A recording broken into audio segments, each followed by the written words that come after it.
Apik ya nduk jogete. Iya, iso mak ketuwil-ketuwil. Angel lho nduk joget ngene iki. Lah iya. Wangel. Ya mung anu Mas, apa Pripun? ruang gerake kurang gede, kurang jebar-jebar ngono. Apik jogetane. Iso ketuwil-ketuwil ini angel lho. Lah wong ge pun cupet tangane kok. Lah ajeng ketowel-ketowel nggih dawa. Lah cilik nggih ketuwil-ketuwil.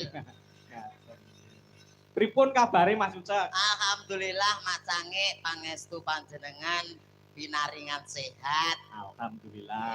Senajan to ya dereng diparingi modot, ya alhamdulillah tasih sehat. Lah bendina ora yo ndonga nek pengen modot. Alah Pak kula ndonga. Heeh. Donga pirang-pirang taun sebrene ra modot kok. Mboten dikabulke. Ah ning gumun kula bojo jenengan kok iso dhuwur lho. Rahayune. Nggih niku danten niku adile Gusti Allah. Nggih. Macange. Disyukuri Mas nggih. Nggih kula syukuri kok Lah yen. nggih. Syukuri piye. Putrane pinten Mas jenengan? Alhamdulillah kalih. Kalih. Nggih. Nggih. Kalih sinten? Nggih kalih mboke. Mboke. Nuwun sewu putrane nggih nurun jenengan apa nurun ibu? Nggih nurun kula. Lho. Nurun jenengan? Nurun Maksudnya iki dhuwure ngoten nggih. Dhuwure nurun mboke napa pake ngoten. Dhuwure nurun kula. Nurun jenengan? Ah, kan nurun tanggane dikira bojoku demenan.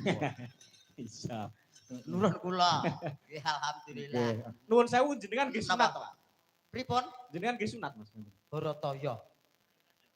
Jenengane pripun to macange? Lho kula niki takon kok mbok menawa kok. Lah wong jenenge wani rabi kok dereng sunat ya. Berarti jenengan sunat ta? Nggih sunat. Nindakake sunah ing Rasul. Mboten kula niki mbayangke. Napa? Anune sepiro sunat. Nggih semonten nika macange. Nek sunat kula mboten teng dokter lho, Pak. Lah ning apa piye? Kula sunate mung teng kebon tok. Dipiyekne. Kula pas nguyuh ten kirik liwat wokot. Dicokot ki kirik. Tongkot ki kirik niku tok. Lah sementing model ngono lah. Sementing model ngoten. Nggih.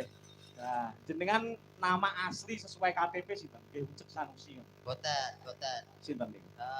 Enten ngomah niku kula celukane niku Dion. Dion? Nggih.